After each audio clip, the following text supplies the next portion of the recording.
Iran তার পরমাণু কর্মসূচি নিয়ে বড় ধরনের ঘোষণা দিয়েছে।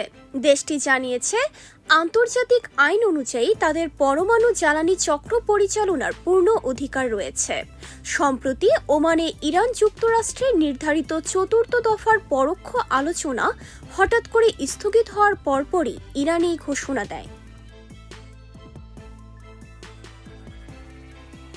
সামাজিক যোগাযোগ মাধ্যমে দেয়া এক বিবৃতিতে ইরানের পররাষ্ট্রমন্ত্রী আব্বাস আরাঘচি বলেন, পারমাণবিক অস্ত্র বিস্তার রোধ চুক্তিতে স্বাক্ষরকারী দেশ হিসেবে ইরানও ইউরেনিয়াম সমৃদ্ধকরণ সহ সম্পূর্ণ পরমাণু জ্বালানি চক্র পরিচালনার অধিকার রাখে।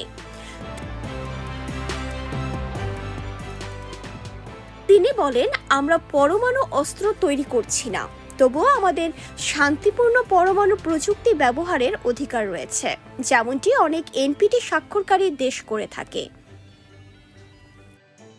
এ সময় তিনি যুক্তরাষ্ট্রের কঠোর অবস্থানের সমালোচনা করে বলেন, সর্বোচ্চ দাবি ও উত্তেজনাপূর্ণ বক্তব্য কেবল সাফল্যর সম্ভাবনা কমিয়ে দেয়।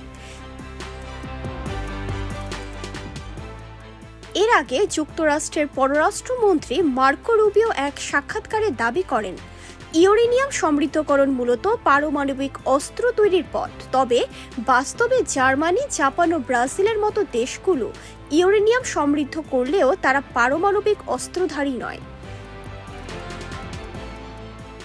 এদিকে শনিবার ওমানে চতুর্থ দফার পরোক্ষ আলোচনার কথা থাকলেও তা শেষ মুহূর্তে স্থগিত হয়।